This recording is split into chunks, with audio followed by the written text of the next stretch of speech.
السلام عليكم ورحمة الله. بعد حمد الله والصلاة والسلام على من لا نبي بعده، ثم أما بعد. دائما وأبدا نسمع عن الفضل في شهر رجب، وطبعا شهر رجب من الأشهر الحرم. إيه اللي بيحصل في شهر رجب من عمرة ومن صيام وأيضا تكرار أذكار بعد الأذكار، ومنها ذكر أحمد وتقول محمد، يعني ومنها طبعا اللي بيعمل معصية بتتضاعف هذه المعصية.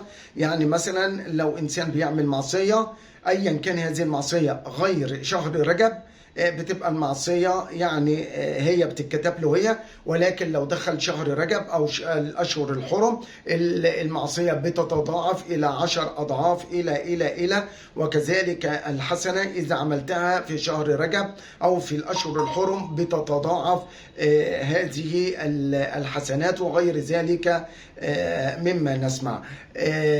وطبعا رجب فيه حاجات كتيرة جدا اتقالت عنه، فهل الكلام دوت صحيح يا شيخ؟ طبعا في احد الاشخاص مع دكتوراه، ما اعرفش هو دكتوراه في ايه، هذا الرجل دائما وابدا ياتي باشياء غير ثابته عن النبي صلى الله عليه وسلم، وكلام من اهل الصوفيه ومن الصوفيه، وينقل عنهم بدل ما ينقل الكلام الصحيح عن النبي صلى الله عليه وسلم بينقل عن الصوفيه، وينقل مش عارف الشيخ فلان والشيخ علاني، مثل ما يقول اللي يوجد ذكر. هذا الذكر جميل جدا على فكره، اللي يقوله ده جميل جدا، ذكر خطير جدا نقله عن النبي صلى الله عليه وسلم. لا لا لا لا، هو ده برضه اسمه كلام؟ ده ينقل عن النبي صلى الله عليه وسلم، ينقل عن واحد ويحكي ان الواحد ده اتولد يوم كذا ومات يوم كذا وحضر جنازته يوم كذا، اسمه الشيخ ابراهيم الباجوري ولا الشيخ ابراهيم المهجوري، حاجه زي كده يعني. وهذا الرجل اللي هو الشيخ دوت، الشيخ ده تقريبا عنده افضل من الانبياء والرسل. بيقول ايه؟ اللي انت تقف بين سكتات الامام في خطبة الجمعة، سكتات الإمام، ده الإمام بيسكت سكتة واحدة بس هو قال كده سكتات الإمام تقول إيه بقى؟ 35 مرة، شرط 35 مرة.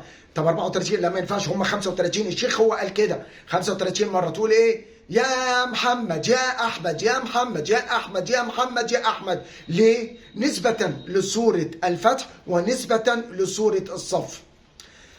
ما علينا.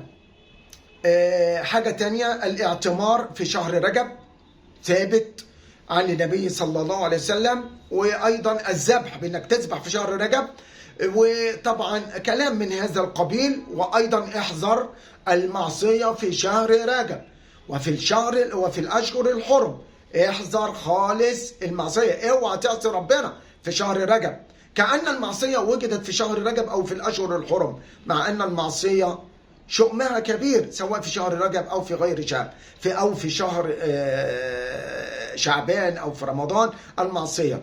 هل هذا الكلام صحيح؟ طبعا ربنا سبحانه وتعالى قال في كتابه العزيز: إن عدة الشهور عند الله 12 شهرا في كتاب الله يوم خلق السماوات والأرض منها 4 حرم، ذلك الدين القيم فلا تظلموا فيهن أنفسكم، إلى آخر الآية. الأشهر الحرم معروفة أنها ذي القعدة وذي الحجة والمحرم، 3 صار، وواحد بين رجب، بين جمادى وشعبان كما أخبر النبي صلى الله عليه وسلم رجب. ولكن هل يوجد فضل أو حديث واحد عن النبي صلى الله عليه وسلم يفضل أفضلية شهر رجب غير أنه من الأشهر الحرم؟ لم يوجد حديث عن النبي صلى الله عليه وسلم صحيح في فضل شهر رجب.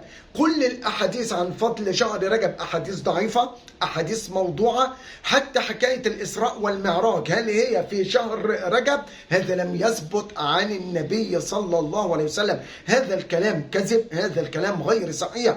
أما ما يقوله الأئمة والخطباء للأسف على المنابر بأن اللي يعمل معصية في شهر رجب تضاعف عليه المعصية، هذا الكلام كذب لم يثبت عن النبي صلى الله عليه وسلم إطلاقا. ولكن المعصية معصية والحسنة حسنة، ولكن الحسنات يضاعفها الله في شهر رجب أو في غير شهر رجب. ولكن من يقول أن من يفعل المعصية في شهر رجب تضاعف له المعصية، هذا كلام كذب عن النبي صلى الله عليه وسلم، وهذا غير صحيح. ولكن من أراد الصوم بأنه يصوم يوم الاثنين والخميس فلا حرج في ذلك، ولكن الصيام في أول ليلة رجب هذه من البدع التي لم ترد عن النبي صلى الله عليه وسلم، أو هذه غير لم تكن من السنة النبي صلى الله عليه وسلم، ولكن من البدع التي ابتدعها الناس. وفي النهاية لا يسعنا إلا أن نقول السلام عليكم ورحمة الله وبركاته.